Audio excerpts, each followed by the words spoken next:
नमस्कार, शाम के 6 बज चुके हैं। प्रदेश के मुद्दे के साथ आपके सामने हाजिर हूं मैं वैशाली और आज हम बात करेंगे रॉयल्टी पर रार को लेकर। जी हां, आपको बता दें कि मध्य प्रदेश में खनिज रॉयल्टी चोरी पर सियासत तेज हो गई है। कांग्रेस प्रदेश अध्यक्ष जीतू पटवारी ने शहडोल और रीवा में कई ट्रकों की जांच कर रेत माफियाओं पर गंभीर आरोप लगाए, तो वहीं बीजेपी ने पटवारी पे ही पलटवार करते हुए इसे राजनीति में प्रेषित कार्यवाही बताया है। देखते हैं ये खास रिपोर्ट।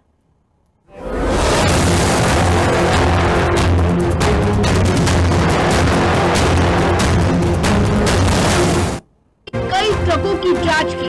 मध्य प्रदेश में रेत माफिया, बालू माफिया सब बेलगाम। ओवरलोड ट्रकों की कतारें प्रदेश के राजस्व को भी चूस रही।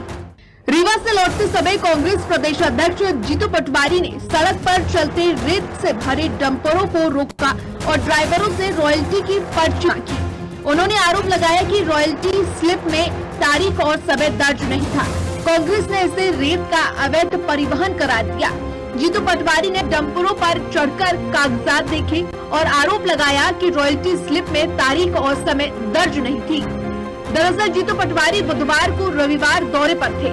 रीवा से लौटते समय उन्होंने सड़क पर चलते रेत से भरे डंपरों को रोका और ड्राइवरों से रॉयल्टी की पर्ची मांगी। पटवारी ने सोशल मीडिया प्लेटफॉर्म पर लिखा, मध्य प्रदेश में रॉयल्टी चोरी अपने चरम पर है। रेत माफिया, बालू माफिया सब बेलगाम है। ओवरलोड ट्रकों की कतारें प्रदेश के राजस्व को चूस रही हैं। कांग्रेस नेताओं ने मध्य प्रदेश में खनिज विभाग पर कई गंभीर आरोप लगाए। देखिए, मध्य प्रदेश में लगातार डंपर कांड से लेकर अभी तक आवाजें उठती रही और मध्य प्रदेश की, चूंकि हम लोग विपक्ष में बैठे हैं, माननीय जीतू पटवारी जी हर विषय के लिए बड़े संवेदनशील है मध्य प्रदेश में। चूंकि वो रीवा गए थे, कांग्रेस का बड़ा कार्यक्रम था, जब वहां से लौटे उन्होंने देखा कि लंबी लंबी कतारें में डंपर जा रहा है। जब उन्होंने एक ट्रक ड्राइवर से पूछा कि भैया ये जो डंपर आप लेके जा रहा है इसमें रेता जा रही है, रेता की रॉयल्टी दिखाइए। जब वो स्वयं माननीय प्रदेश अध्यक्ष जीतू पटवारी जी उस ट्रक के ऊपर चढ़े, उन्होंने जब उसका मोबाइल चेक किया, चूंकि ऑनलाइन आती है रॉयल्टी, तो हमने जब देखा तो वो रॉयल्टी बहुत पुरानी रॉयल्टी थी। 2 साल पुरानी रॉयल्टी से आज दिनांक तक वो परिवहन कर रहा है उस खनिज का। तो आप सोच लीजिए कि मध्य प्रदेश में खनिज संपदाओं का किस तरह भारतीय जनता पार्टी दोहन कर रही है। जीतू पटवारी के आरोप पर बीजेपी ने पलटवार किया है और कहा है कि देश की पुरानी पार्टी के प्रदेश अध्यक्ष इस तरह सड़क पर ट्रक की जांच करना शोभा नहीं देता। बीजेपी के विधायक रामेश्वर शर्मा ने कहा कि जीतू पटवारी के साथ कोई हादसा हो जाता तो कौन जिम्मेदारी लेता। कांग्रेस सरकार में वो मंत्री भी थे। मैं ही उनसे प्रार्थना करता हूं कि क्या आपको किस नियम के तहत ये रॉयल्टी और ये सब चेक करने का है, और दूसरे आप एक बड़े दल के, दल भली संख्या में छोटा हो पर पुराना है, 100 साल का पुराना दल है, उस दल के प्रदेश अध्यक्ष होने के बाद आपको इस तरह का काम शोभा देता है। और ना जाने ट्रक ड्राइवर किस मूड में जा रहा है और वही आपको अभद्र भाषा का दुरुपयोग कर दे तो हमारे नेता की बेइज्जती नहीं होगी। देखो, आप भली कांग्रेसी हो पर नेता तो हो ना, आपकी बेइज्जती होगी, कहीं ना कहीं हमारे मन को भी ठेस पहुंचेगी। इसलिए आपसे हाथ जोड़कर प्रार्थना है, आपको कहीं कोई लगता है तो कलेक्टर को ज्ञापन दीजिए, लिख के शिकायत करिए। ऐसा काम मत कीजिए और कानून को हाथ में मत लीजिए, ये आपसे प्रार्थना। रेत माफिया पर कांग्रेस और बीजेपी की ये जंग अब सोशल मीडिया से लेकर सड़क तक पहुंच गई है। एक तरफ कांग्रेस प्रदेश सरकार पर मिलीभगत का आरोप लगा रही है, तो वहीं बीजेपी इसे सिर्फ सियासी नौटंकी बता रही है। ऐसे में बड़ा सवाल यही है कि क्या रॉयल्टी चोरी पर सियासत होगी या सच में प्रदेश में खनिज माफियाओं पर नकेल कसी जाएगी।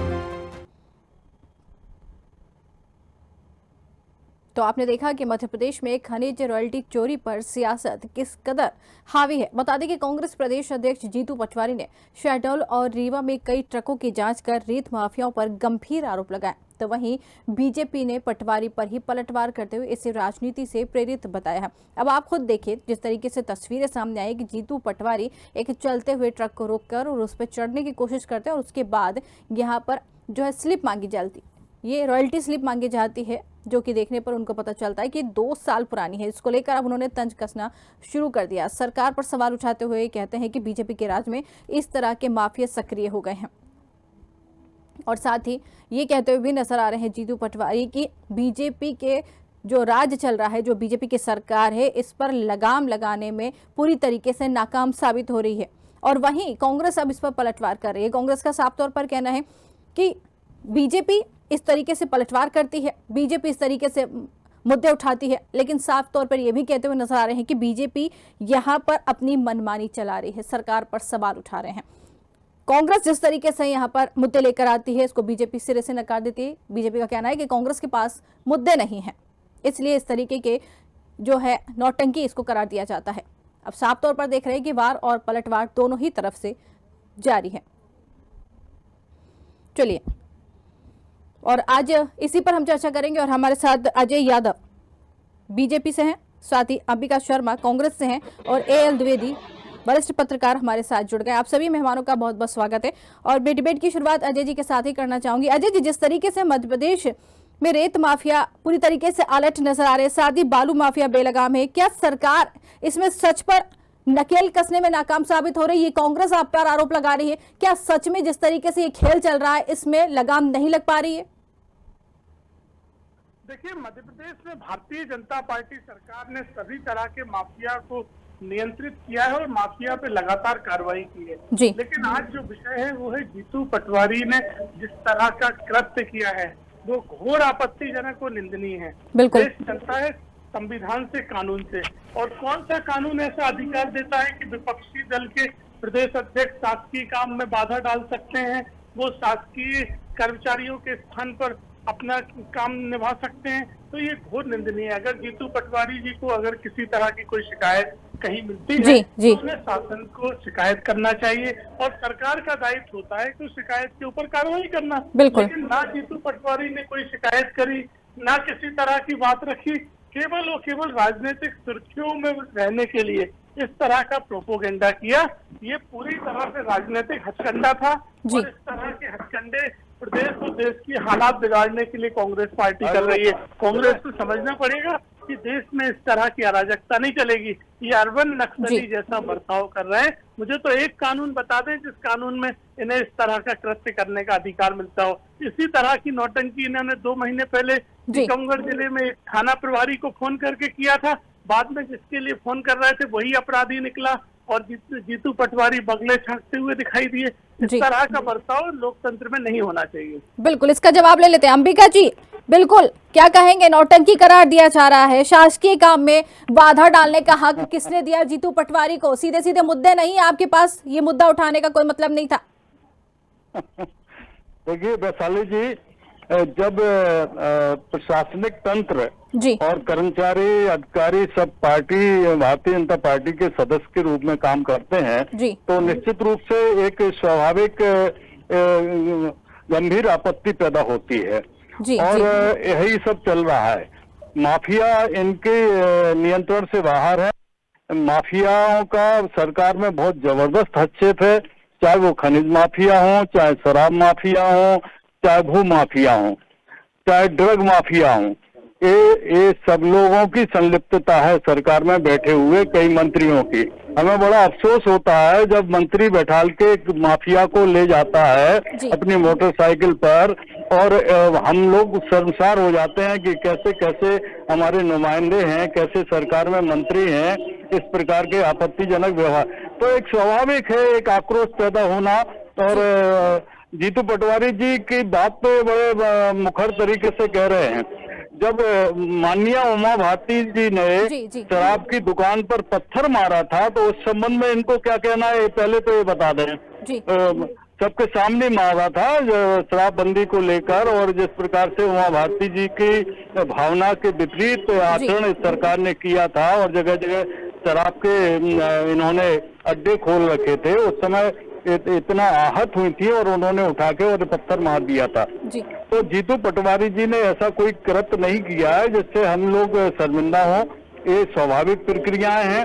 जब सरकार के गुलाम बनकर, सरकार के कार्यकर्ता बनकर इस प्रकार का कर्मचारी कृत्य करते हैं तो ये ऐसा आवेश आना स्वाभाविक ही है। लेकिन अंबिका जी आप कह रहे हैं कि जीतू पटवारी ने ऐसा कोई कृत्य नहीं किया, हम भी मानते कृत्य नहीं किया, लेकिन जिस तरीके से चलते ट्रक पर चढ़ना, ट्रक पे जाके रॉयल्टी की जांच करना, स्लिप की जांच करना, अगर ट्रक चालक की तरफ से कोई हादसा हो जाता तो इसके जिम्मेदार कौन होता? ये तो कल्पना बातें हैं, इसका जिम्मेदार कौन होता है? और ये सरकार जिस प्रकार से नहीं, देखिए जिस तरीके के हादसे काले सामने कानून- आते हैं ये कल्पना की बात नहीं कह सकते। जिस तरीके के हादसे सामने आते हैं इस दौरान, तो ये कल्पना नहीं कह सकते इसको हम। वैशाली जी, अब तो अत हो गई है। सरकार में शर्म नाम की चीज नहीं बची है। आपको अभी पता होगा जिस प्रकार से यहाँ पर एक सब इंस्पेक्टर ने सुसाइड किया था, इसके पहले एक वीडियो दिया था कि खनिज माफियाओं का कितना प्रेशर है, उसको वो खनिज माफियाओं के खिलाफ था। तो थाना प्रभारी, वरिष्ठ जो भी पुलिस के अधिकारी हैं, उसके पीछे इतनी बुरी तरह से पड़ गए थे कि उसको सुसाइड भी करना पड़ा। इस प्रकार से ये माफिया चला रहे हैं, थानों को चला रहे हैं, हर जगह माफियाओं का बोलबाला है। मतलब आपका कहना है कि सरकार नहीं चला रहे, माफियाओं को चला रही है बीजेपी, ये कहना चाहते हैं आप? बिल्कुल 100%। इसका जवाब बीजेपी से लेंगे। टेक रखे, ठीक है, इसका जवाब लेंगे बीजेपी से, बिल्कुल बीजेपी से इसका जवाब लेंगे। पहले वरिष्ठ पत्रकार की तरफ रुख करेंगे। द्विवेदी जी, क्या सचमुच प्रदेश में रेत माफिया बेलगाम है या फिर ये सिर्फ चुनावी सियासत मान लेंगे इसको, क्या कहेंगे? नहीं, बिल्कुल निश्चित तौर पर आपका जो ये मुद्दा है और आपका जो विषय है ये काफी चिंतनीय और मुख्य मुद्दा है कि सुगमता से जांच होना आवश्यक है। अब देखिएगा जिस प्रकार से मध्य प्रदेश में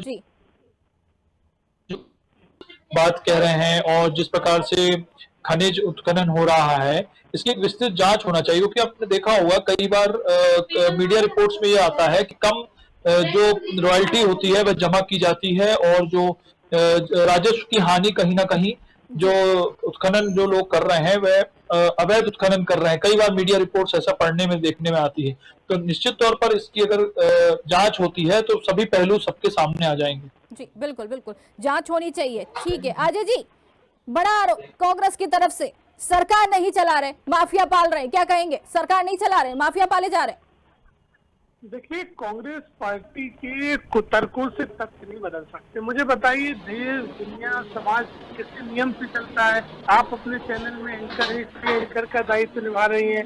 अंबिका जी कांग्रेस के प्रवक्ता हैं, इसलिए निभा रहे हैं। क्या कोई रोड पे चलता हुआ आदमी बैठ जाए कि मैं कांग्रेस प्रवक्ता हूँ, मुझे दायित्व निभाना है? तो क्या ऐसा संभव है? उसी तरह से जब पुलिस का काम है, खनिज अधिकारियों का जो काम है वही कर सकते हैं। और अगर जीतू पटवारी के पास कोई प्रमाण होते तो उन्हें संबंधित विभाग में शिकायत करना चाहिए था। ये अराजकतापूर्ण माहौल पैदा करके केवल और केवल सुर्खियां बटोरना चाहते हैं, केवल सुर्खियां बटोर के, और हो सकता है खुद ही के द्वारा प्लांटेड लोगों को बुलाया गया हो, वो ट्रक ड्राइवर भी इन्हीं का प्लांटेड हो, क्योंकि कांग्रेस तो है ही नौटंकी पार्टी। लेकिन इस तरह की चीजें समाज में स्वीकार्य नहीं होती हैं। अगर आपको किसी भी तरह की शिकायत है तो आपको सरकारी माध्यम से शिकायत करना चाहिए। अगर सरकार आपकी शिकायत पे अमल नहीं कर रही है तो आप न्यायालय का रास्ता अपना सकते हैं। आपने तो देखा है हमारे देश में न्यायालय ने बड़े बड़े निर्देश दिए हैं जिनके सामने सरकार तक बातें होती है, लेकिन आप कोई भी कानूनी रास्ता नहीं अपना रहे हो, क्योंकि आपका उद्देश्य केवल नौटंकी करना था। और मध्य प्रदेश में भारतीय जनता पार्टी सरकार में लगातार माफिया के ऊपर कार्रवाई हुई है और ये प्रमाणित दिखाई देता है। दूसरी तरफ कांग्रेस पार्टी, जिनके नेता दिग्विजय सिंह प्रदेश में माफियाओं के बॉस हैं, उमंग सिंगार कहते हैं, हम नहीं कहते। बिल्कुल, कि मध्य प्रदेश के सबसे बड़े माफिया दिग्विजय सिंह हैं। तो दिग्विजय सिंह, उमंग सिंगार, जीतू पटवारी जैसे माफियाओं की पार्टी अगर इस तरह की बात करे तो ये केवल और केवल नौटंकी है। ये नौटंकी और प्रोपोगंडा से ज्यादा कुछ नहीं। अरे आपके पार्टी के नेता संगठन सृजन में होर्डिंग लेके खड़े हैं कि हमारे साथ धोखा हुआ, 50-50 लाख 1-1 करोड़ देके जिलाध्यक्ष के पद भेज दिए, उनको न्याय क्यों नहीं दिलवा देते? बिल्कुल, बिल्कुल, जो उनका दायित्व है, केवल और केवल राजनीति कर रहे हैं। इस तरह की राजनीति नहीं होना चाहिए। ठीक है, इसका जवाब ले लेते हैं। अंबिका जी, नौटंकी पार्टी है कांग्रेस की सरकार में, दिग्विजय सिंह खुद माफियाओं के बॉस थे, ये बड़ा आरोप लग रहा है। ये हम नहीं कह रहे, खुद आपने सुना, बीजेपी कह रही है। उमंग सिंह कह रहे थे, हम भी नहीं। जी वैशाली जी, अभी आपको पता होगा ये मछली नाम का जो एक ड्रग का बहुत बड़ा कारोबारी था, उसके आपके देवड़ा जी से, विश्वास सारंग जी से अरे उसके तो कांग्रेसियों के साथ फोटो है। अभी भिंड की घटना है, तो कांग्रेसियों के साथ फोटो है के बीच में जो संसार स्थितियां बनी। बिल्कुल, देखिए उस मुद्दे पर हम बाद में चर्चा करेंगे। आरोप लगा रहा है विधायक को, पहले रॉयल्टी पर बात करेंगे। सुनिए, अभी जो कलेक्टर भिंड और विधायक भिंड के बीच में जो कुछ हुआ है पूरे प्रदेश ने देखा। ये सब खनिज का खेल था, अवैध खनिज का परिवहन का खेल था। कलेक्टर वहां पर रोकना चाहता था और विधायक वो अवैध खदानों को संचालित करना चाहता था। ये सब अरे खेल तो था। कलेक्टर को अभी भी तो इनके उत्तर प्रदेश विधायक सरकार ने की दी। इतनी बड़ी ये भी हिमाकत तो हो हमारी गई, सरकार इन्होंने की हाईकोर्ट इच्छा जज से थी कि डायरेक्ट कलेक्टर बात को की, इसके खिलाफ इन्होंने काम करने डायरेक्ट की बात की हाईकोर्ट जज से। सुनिए, मैंने जी। डिस्टर्ब नहीं किया था। अभी राजनीति मत करिए, अभी जीतू अजय यादव पटवारी जी से बोलिए, कानून हाथ में अजय डालें। यादव जी ये भ्रष्टाचार नौटंकी में ना आकर करें। आप लोग ये डूबे हुए कलेक्टर भी हो, सरकार की- केवल और केवल कोई प्रदेश को कांग्रेस बेच रहे हो। भ्रष्टाचार भ्रष्ट सरकार हो रही है जो पूरी तरह केवल और केवल नौटंकी से, कर रही है। जिसको जहाँ नौटंकी मौका मिल पार्टी रहा है बंद लोग करो, सपोर्ट में लगे हुए नौटंकी हैं। पार्टी बंद इसके करो, अलावा ना गंभीर तो विपक्ष की उत्तरदायी भूमिका भावना रही निभाओ। है, ठीक है। ना जो वादे करके आए हैं उनको ठीक है। याद कर पा रहे हो, सबको छल रहे हो, केवल लूट, दोनों हाथों से प्रदेश को लूट रहे हो, इसके अलावा कुछ नहीं कर रहे हो। पूरी बात मुझे कह लेने जी, दीजिए। अभी जी। आपके एक विधायक ने हाईकोर्ट जज को केवल फोन किया, नौटंकी कर रहे हैं, इतनी हिमाकत हो गई आपकी, मैं तो आपको आप कहता हूँ, ठीक है, हाईकोर्ट देखिए, जजों को फोन करने लगे। ठीक है, एक एक करके न्यायालय देखिए, एक एक करके आप बात करेंगे, दोनों एक एक करके बात करेंगे तभी समझ में आएगा। देखिए अजय जी, अंबिका जी, एक एक करके बात करेंगे तभी समझ में आएगा। वापस आ रहे हैं आप दोनों के पास, वरिष्ठ पत्रकार हमारे साथ जुड़े हैं। द्विवेदी जी, क्या लगता है जीतू पटवारी का सड़क पर उतरना सही था? इस तरीके से, जिस तरीके से उन्होंने कहा, ये सिर्फ राजनीतिक ड्रामा कहेंगे या फिर कहेंगे कि इस सड़क पे जो उतरे हैं, जो उन्होंने करा, ये सही है? आपको क्या लग रहा है? देखिए, कहीं ना कहीं उनके पास कोई संदेश आया होगा जिसमें उनको ऐसा पता चला होगा कि मध्य प्रदेश में जो अवैध उत्खनन हो रहे हैं उनकी रॉयल्टी सही से सरकार में जमा नहीं हो पा रही है और कहीं ना कहीं राजस्व की हानि हो रही है। जी। उनको कोई ऐसा सूत्र होगा जिन्होंने उनको बताया होगा कि इस प्रकार का जो राजस्व है और रॉयल्टी है वो सरकार को नहीं मिल पा रही है। उसके तारतम्य में ही उन्होंने ये कार्रवाई की होगी या ये कार्रवाई देखी होगी। जी। और कोई भी ऐसा व्यक्ति जब वो जिम्मेदार पद पर बैठता है तो वो कहीं पर भी ऐसे हवा में किसी की भी गाड़ी की या किसी भी ट्रक की ऐसे जांच नहीं कर सकता। निश्चित तौर पर उनको ऐसा सूचना या उनको ऐसा सूत्र द्वारा एक सूचना मिली होगी कि मध्य प्रदेश में कहीं ना कहीं राजस्व की हानि हो रही है और रॉयल्टी का एक बड़ा खेल, जिसको हम कह सकते हैं, एक बड़ा खेल मध्य प्रदेश में संचालित हो रहा है। उसी सूचना के आधार पर उन्होंने जो जांच की होगी और उसके बाद अब कहीं ना कहीं जब ये जांच का विषय है तब पूरी चीजें सामने आएंगी कि क्या रॉयल्टी वहां जमा हो पा रही थी, कितने ट्रकों की वहां परमिशन थी, कितनी ओवरलोडिंग गाड़ी थी। क्योंकि आप देखेंगे कई बार कि मध्य प्रदेश में ओवरलोडिंग गाड़ियां भी जाती हैं, उनको एक पैमाने तक ही उनको खनन का परमिशन दी जाती है, लेकिन आप मध्य प्रदेश में जब देखेंगे तो कई बार ओवरलोडिंग गाड़ी जाती है।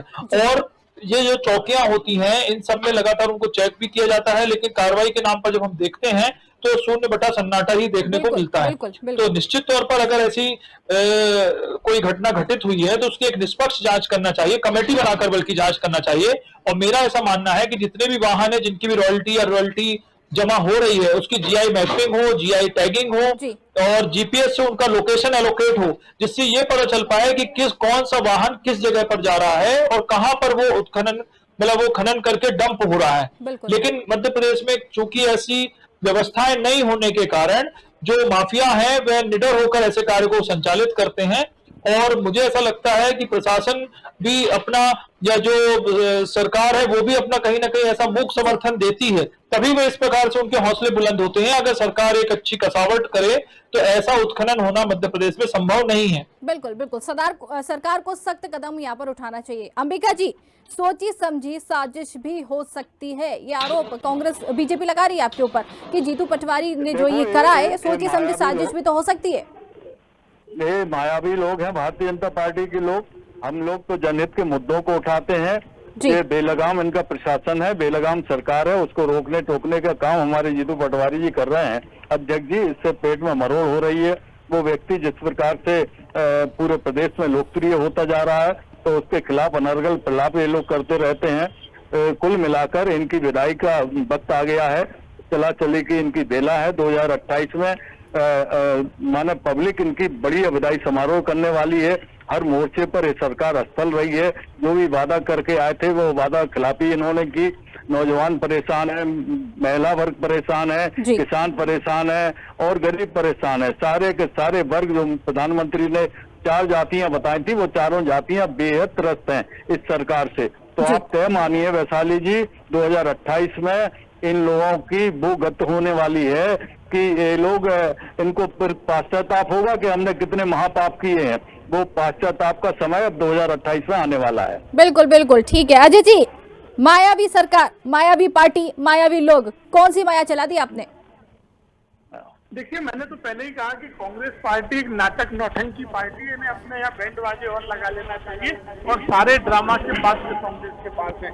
मैं तो कोट करता हूँ, इसी तरह से जीतू पटवारी ने 3 महीने पहले टीकमगढ़ जिले में जतारा थाना प्रभारी को फोन लगाया, सुन ले थाना प्रभारी, मैं तुम्हारे थाने में घेराव करूंगा, न्याय नहीं मिल रहा है, और जिसके लिए फोन लगाया वही हत्या का आरोप। अरे इसके विधायक ने तो हाईकोर्ट जज को भैया फोन लगा दिया। थाना प्रभारी तो बहुत छोटी चीज है, हाईकोर्ट जज को। ये लोग न्यायिक प्रक्रिया में बाधा डालना चाहते हैं भैया, तो न्यायालय को अपने प्रभाव में लेना चाहते हैं। देखिए तो कहाँ तक इनके मनोबल बड़े हुए हैं। पार्टी सरकार जनता के साथ खड़ी है, जनता को डिलीवर कर रहे हैं, इसलिए 25 सालों से आशीर्वाद मिल रहा है। और कांग्रेस पार्टी को तो 29 उम्मीदवार नहीं मिले थे लोकसभा में, अपने ही कार्यकर्ताओं को धोखा देने वाले प्रदेश की व्यवस्था सुधारने बैठे हो। बताओ मुझे, आपके कार्यकर्ता कहते हैं जिलाध्यक्षों के पद भेज दिए जीतू पटवारी ने, हरीश रावत ने पद भेज दिए, उनको न्याय नहीं दिला पाओगे, अब प्रदेश को न्याय दिलाने निकले हो। ये कांग्रेस पार्टी नौटंकी कर रही है। जीतू पटवारी का इस तरह का बर्ताव घोर नहीं, आपत्तिजनक है। कानून से ऊपर कोई नहीं है और कोई कानून उन्हें अधिकार नहीं देता ऐसा कृत्य करने का। जी ठीक है, चलिए आपके पास वापस आते हैं। वरिष्ठ पत्रकार हमारे साथ जुड़े हैं, क्या कहेंगे द्विवेदी जी? ओवरलोड जो ट्रक चलते हैं वो कहीं ना कहीं हादसों का आमंत्रण जरूर देते हैं, हादसे लगातार ऐसे होते रहते हैं, लेकिन इस पर भी कार्रवाई नहीं की जाती, इस पर भी नियंत्रण नहीं करा जाता है। बिल्कुल निश्चित तौर पर मैंने आपको पूर्व में बताया, ऐसे जो ओवरलोड ट्रक्स होते हैं इनकी सघन चेकिंग होना चाहिए और इनका परमिट की जांच होना चाहिए। हो सकता है कि इनके पूरे दस्तावेज भी पूर्ण ना हो, बिना इंश्योरेंस की गाड़ियां चल रही हो। अभी मैं एक रिपोर्ट, मीडिया रिपोर्ट्स पढ़ रहा था, उसमें देखने में आया कि मध्य प्रदेश में बाहर से कई ऐसे वाहन हैं जो मध्य प्रदेश में करीबन 150 से प्लस वाहन है जो मध्य प्रदेश में पंजीकृत हो गए, बल्कि वह वाहन जो अन्य राज्यों से आए हैं, ना ही उनकी एनओसी थी, ना ही उनके दस्तावेज थे। तो ऐसा जो आरटीओ है या जो प्रशासनिक अमला है वह क्या कर रहा है? इन दस्तावेजों की जांच वह कब करेगा? इन ट्रकों की जांच वह कब करेगा? एक चीज और मैं आपके माध्यम से बताना चाह रहा हूं, जो बड़ा गंभीर विषय है वैशाली जी, बिना मेडिकल फिटनेस के मध्य प्रदेश में मैंने ऐसा अमूमन देखने में मिला है, बिना मेडिकल फिटनेस के, बिना टेस्टिंग के, ड्राइविंग के, लोगों के ड्राइविंग के लाइसेंस बन रहे हैं मध्य प्रदेश में। ये बड़ा ही एक गंभीर मुद्दा है जिसको देखना चाहिए। कई बार ऐसा देखने में मिलता है कि परिवहन विभाग द्वारा बिना टेस्टिंग के, बिना मेडिकल फिटनेस के, बिना उनके ड्राइविंग की टेस्टिंग लिए हुए लाइसेंस बन जाता है। तो ये भी तो कहीं ना कहीं एक चूक है ना। फिर वही लोग रास्ते में वाहन चलाते हैं। और अभी हमने जैसे कुछ दिन पूर्व में इंदौर में घटना देखी कि जो ड्राइवर था वह कहीं ना कहीं नशे में धुत था, उसने कई लोगों को वाहनों पे उसने गाड़ियां चला दी। बहुत बड़ा एक हादसा अभी कुछ दिन पहले ही घटित हुआ है। तो जब आप देखें कि ऐसा ड्राइवर अगर नशा कर रहा है और बिना ड्राइविंग उसकी सेंस नहीं है, तो ऐसा व्यक्ति गाड़ी क्यों चला रहा है? तो ऐसे ही अमूमन देखने में आया है कि जो खनन की जो ट्रक्स चलते हैं, जो भारी वाहन चलते हैं, ये ओवरलोडिंग पे चलते हैं। कई बार इनके वाहनों की सही ढंग से जांच नहीं होती है। और यही मैंने आपको एक अपनी बात को फिर रिपीट कर रहा हूं कि बिना मेडिकल फिटनेस, बिना मेडिकल के डॉक्टर के सत्यापन के भी कई लोगों के ऐसे दस्तावेज बन रहे हैं जो कहीं ना कहीं एक चूक है। बिल्कुल गंभीर विषय, ये भी बिल्कुल माना जाएगा, गंभीर विषय माना जाएगा। ठीक है अंबिका जी, बीजेपी साफ तौर पर ये कह रही है कि ये सिर्फ पब्लिसिटी स्टंट है, ये मीडिया हेडलाइंस बनने का सिर्फ और सिर्फ एक तरीका है, क्या कहेंगे? अरे जीतू पटवारी वैसे ही इतने लोकप्रिय हैं प्रदेश में, उनको ये सब करने की आवश्यकता है नहीं। इनका ये मानसिक दिवालियापन है वो उजागर हो रहा है। जीतू पटवारी का संघर्ष इतिहास में लिखा जाएगा। जिस प्रकार से जन जागरण का काम जीतू पटवारी कर रहे हैं, जिस प्रकार से सरकार की नाकामियों को उजागर जनता के बीच जाकर कर रहे हैं, जिस प्रकार से सरकार की असफलताओं को प्रकट कर रहे हैं, वो एक बहुत उल्लेखनीय बात है।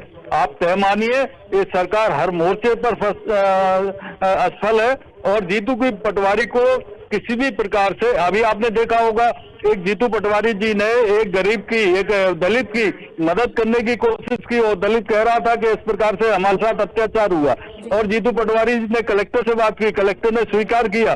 फिर षड्यंत्र पूर्वक इसी सरकार ने जीतू पटवारी के खिलाफ प्रकरण दर्ज कर दिया। तो इन तमाम बातों से जीतू पटवारी का मनोबल गिरने वाला नहीं है। जीतू पटवारी का जो एक संघर्ष का मार्ग है उसमें ये लोग चाहे जितने अवरोध पैदा करें, जीतू पटवारी विजय श्री के प्रतीक है। जीतू पटवारी इन लोगों को पटक नहीं देंगे। उसका संघर्ष निश्चित रूप से इस प्रदेश में इतिहास बनाएगा। बिल्कुल बिल्कुल, मतलब कांग्रेस पूरी तरीके से सक्रिय है। जी ठीक है, बहुत बहुत धन्यवाद हमसे बातचीत करने के लिए, क्योंकि समय हो गया तो ये चर्चा रोकनी पड़ेगी। आप सभी का बहुत बहुत धन्यवाद हमारे साथ जुड़ने के लिए।